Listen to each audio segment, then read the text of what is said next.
तो exercise 17B complete हो चुकी है। आज की क्लास में टेस्ट पेपर 17 स्टार्ट करेंगे, जिसका क्वेश्चन नंबर 1 है, माने सेक्शन ए में question number 1, define the terms. तो फर्स्ट टर्म है ओपन कर्व, तो डिफिनेशन देनी है इसमें ओपन कर्व की। तो ओपन कर्व क्या है? अ curve that does not end at the starting point is called an open curve. माने कोई भी कर्व अगर वो एंडिंग पॉइंट जो उसकी है वो स्टार्टिंग पॉइंट पर नहीं है, जहां से स्टार्ट किया था जिस पॉइंट से, अगर एंड पॉइंट वो नहीं है तो इसका मतलब वो क्या कहलाता है? अ curve that does not end at the starting point is called an open curve. Suppose करिए कि आपने कोई भी कर्व बनाया, इस तरह से स्टार्टिंग एज दी, इसको बनाना स्टार्ट किया आपने, इस तरह से बना दिया, तो ये एंड पॉइंट हो गया, ये स्टार्टिंग पॉइंट था। दोनों सेम नहीं है, माना अ curve that does not end at the starting point, starting point पर एंड नहीं होता है अगर, तो वो क्या कहलाता है? Open curve. सपोज करिए ऐसे बनाया आपने,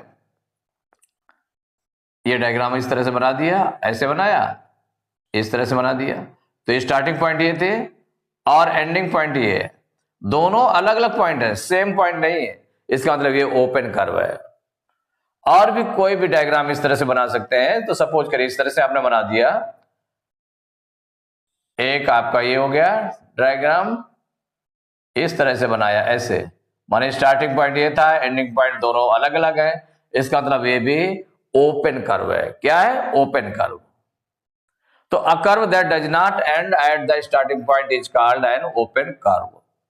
सेकेंड है क्लोज्ड कर्व। तो a curve that begins and ends at the same point is called a closed curve. अगर कोई भी कर्व जहां से स्टार्ट होती है वहीं पर एंड होती है, उसी पॉइंट पर, तो इसका मतलब वो क्लोज्ड कर्व है। तो सपोज करिए कि कोई भी आपने लिया, इसको स्टार्ट किया, तो स्टार्टिंग पॉइंट कहां था? ये था, इससे आपने स्टार्ट किया और स्टार्ट करने के बाद में फिर एंड पॉइंट भी वहीं पर आ गया, तो इसका मतलब ये क्लोज्ड कर्व हो गया। क्या हो गया? Closed curve. और भी आप देख सकते हैं किसी तरह से, कि जैसे सपोज करिए कि ये आपका है, यहां से स्टार्ट किया, ये ले गए और इसको जहां स्टार्टिंग पॉइंट था वहीं पर एंड कर दिया, जिसका मतलब ये क्लोज्ड कर्व है। किसी तरह से और भी, जैसे सपोज करिए ये है, ये गए, ये और स्टार्टिंग पॉइंट पर ये एंड किया, तो ये भी क्लोज्ड कर्व है। क्या है? Closed curve. तो a curve that begins and ends at the same point is called a closed curve. Now simple closed curve, third point है सिंपल क्लोज्ड कर्व। तो सिंपल क्लोज्ड कर्व क्या है? A closed curve which does not intersect itself is called a simple closed curve. माने closed curve तो है लेकिन simple है। Simple का मतलब हो गया अगर वो इंटरसेक्ट नहीं करते कहीं पर। तो जैसे कि सपोज करिए कि कोई भी आपने लिया इस तरह से और ये कहीं भी इंटरसेक्ट नहीं कर रही है, तो ये सिंपल क्लोज्ड कर्व हो गया। जैसे इसको आपने लिया और ये कहीं भी इंटरसेक्ट नहीं कर रहे, तो ये कैसा हो गया? सिंपल क्लोज्ड कर्व हो गया। और भी आपने इस तरह से लिया और ये आपका इस तरह से है, तो क्या हो गया? सिंपल क्लोज्ड कर्व हो गया।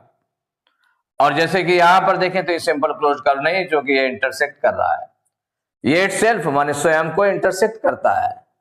भाई जैसे ये आपने लिया इस तरह से, ये इंटरसेक्ट कर रहा है इसको, इसी डायग्राम को, इसी फिगर को, कर्व को, इसको इंटरसेक्ट कर रहा है, इसका मतलब ये सिंपल क्लोज्ड कर्व नहीं है।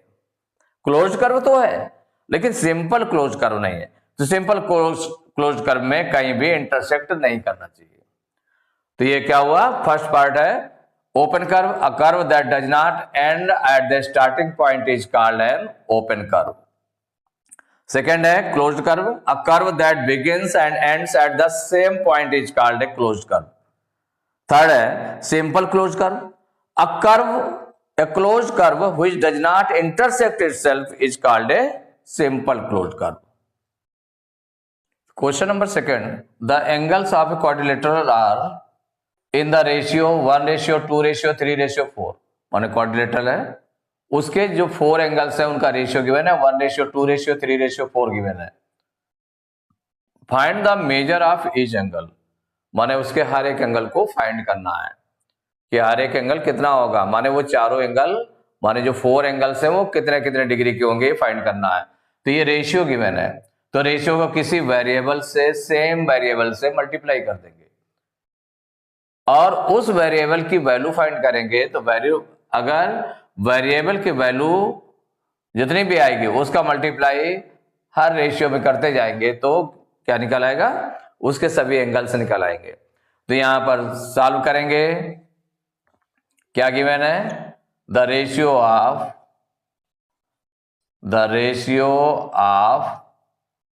एंगल्स ऑफ क्वाड्रिलेटरल, माने क्वाड्रिलेटरल है, ये आपको पता है कि क्वाड्रिलेटरल के जो एंगल्स हैं उनका रेशियो क्या है, ये रेशियो दिया 1:2:3:4। तो यहां पर लेट कर लेंगे, लेट द एंगल्स बी, माने सभी एंगल्स कितने कितने हो जाएंगे, 1 में x का मल्टीप्लाई करेंगे तो x डिग्री हो जाएगा, x degree, 2x degree, 3x degree and 4x degree. माने सभी एंगल को आपने लेट कर लिया, x से मल्टीप्लाई किया गया तो x इंटू 1 कितना हो जाएगा, x degree, 2x degree, 3x degree and 4x degree. 4 angles हो गए, ये फर्स्ट एंगल हो गया, सेकंड हो गया, थर्ड हो गया, फोर्थ हो गया। सिंस द सम ऑफ, माने एंगल सम प्रॉपर्टी क्या है, the sum of all angles of quadrilateral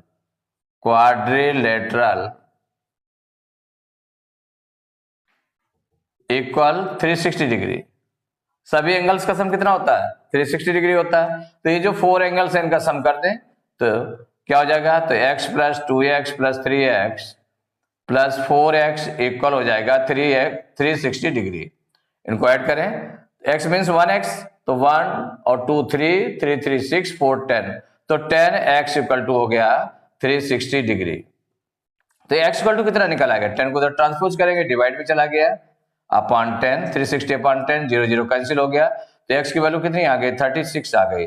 माने x की वैल्यू निकली है, यहां पर जो वेरिएबल उसे मल्टीप्लाई किया गया था उसकी वैल्यू, x की वैल्यू आ गई 36।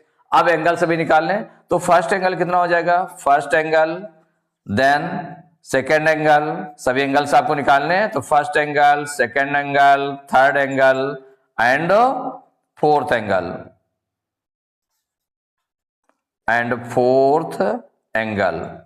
माने 4 एंगल्स हैं। तो कितने कितने आपने लेट किए हैं, एक को आपने लेट किया है x, दूसरे को लेट किया है 2x, तीसरे को क्या लेट किया है, थर्ड को 3x और फोर्थ वाले को क्या लेट किया, 4x। अब इसमें वैल्यू x की रखेंगे तो x की वैल्यू कितनी आई इसमें, 36, ये 36 डिग्री हो गया। 2x वाले में रखेंगे तो 2 इंटू x की वैल्यू रखी 36, तो 36 2 जा कितना हो गया, 72 डिग्री। 3x में रखा तो 3 इंटू x की वैल्यू 36 हो गई, तो 36 3 जा 108 डिग्री। अब 4x में रखा तो 4 इंटू 36, तो 4 6 जा 24 की 4 कैरी 2, 4 3 जा 12 2 14, तो 144 डिग्री। तो ये जो एंगल्स थे, find the measure of each angle, तो सभी एंगल्स निकला है। फर्स्ट एंगल निकला है 36 degree, second 72 degree, 108 degree, third हो गया, फोर्थ हो गया 144 डिग्री। ये आपके आंसर्स हो गए।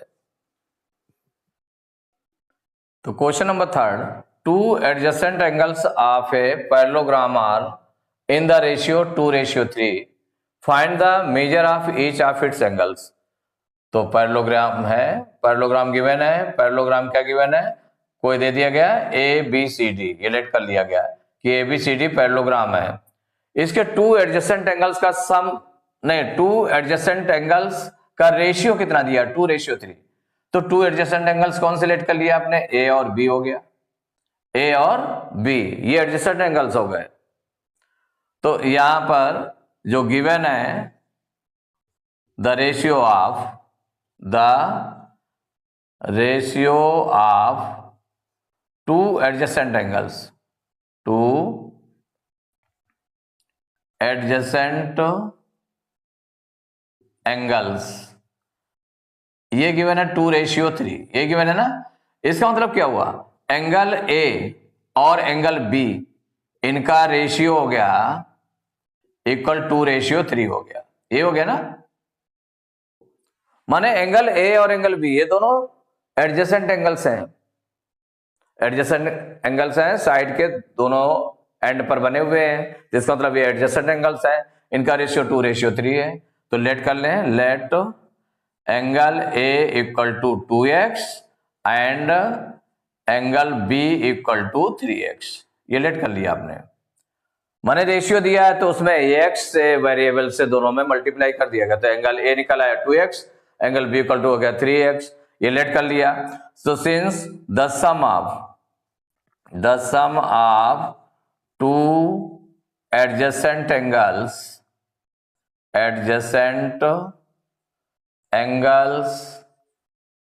ऑफ पैरेललोग्राम इक्वल 180 डिग्री, ये होता है। Since the sum of two adjacent angles of parallelogram equal to 180 degree, तो एडजेसेंट एंगल्स कौन कौन से थे, angle A plus angle B equal 180 degree. Angle A की वैल्यू कितनी हो गई, 2x रख दिया, प्लस एंगल बी की वैल्यू कितनी लेट की गई थी, 3x इक्वल 180 डिग्री। तो 2x 3x कितना हो गया, 5x इक्वल 180 डिग्री। तो x इक्वल टू कितना आ जाएगा, 180, और ये डिवाइड में 5 आ जाएगा, 5 1 जा 5, 5 3 जा 15, 18 में 15 माइनस करेंगे 3 आएगा, 0 उतारेंगे 30 हो जाएगा, 5 6 जा 30, तो मीन्स x इक्वल टू हो गया 36 आ गया। जब x की वैल्यू आ गई तो हमें एंगल्स निकालने हैं इसमें, तो एंगल a इक्वल टू कितना हो जाएगा, तो एंगल a माने जो फर्स्ट एंगल है कितना लेट किया आपने, 2x इक्वल हो जाएगा, इसमें वैल्यू रख देंगे, तो 2 इंटू x की वैल्यू कितनी हो गई, 36 हो गई, तो 36 2 जा 72 डिग्री। अब एंगल b की वैल्यू इसको लेट किया गया है 3x इक्वल हो जाएगा 3 इंटू x की वैल्यू 36 है, तो 36 3 जा 108 डिग्री। तो एंगल a और एंगल b ये दोनों एंगल निकल आए। अब एंगल c निकालना है, तो इसमें एंगल c और एंगल a में रिलेशन क्या है, अपोजिट एंगल्स हैं। तो since opposite angles of parallelogram are equal, माने जो अपोजिट एंगल्स होते हैं वो इक्वल होते हैं, ये तो है। तो इसका मतलब हो जाएगा एंगल C इक्वल टू हो जाएगा एंगल A, तो इसका मतलब एंगल C इक्वल टू कितना निकल आया, एंगल A की जो वैल्यू आई 72 डिग्री, एक ये निकल आया। एंड दूसरा पेयर देखें अपोजिट एंगल्स का, तो angle D equal to angle B, तो एंगल D इक्वल टू कितना हो गया, एंगल B की वैल्यू कितनी आई 108 डिग्री। तो ये जो एंगल्स हो गए, तो आंसर में क्या आ गया, जो एंगल्स आपके आ गए, तो एंगल A एंगल B इस फॉर्म में लिख सकते हैं या फिर एक साथ लिख सकते हैं। तो एंगल A इक्वल टू आ गया 72 degree, angle B equal to 108 degree, angle C equal to 72 degree, and angle D equal to 108 degree. माने ये आंसर से निकाला है, 4 एंगल्स निकाला है, और ये 2 एडजेसेंट एंगल्स का रेशियो गिवन था, तो उससे आपने निकाल लिया। तो टेस्ट पेपर 17 के क्वेश्चन नंबर 3 तक कंप्लीट हो चुके हैं। नेक्स्ट क्लास में क्वेश्चन नंबर 4 से स्टार्ट करेंगे।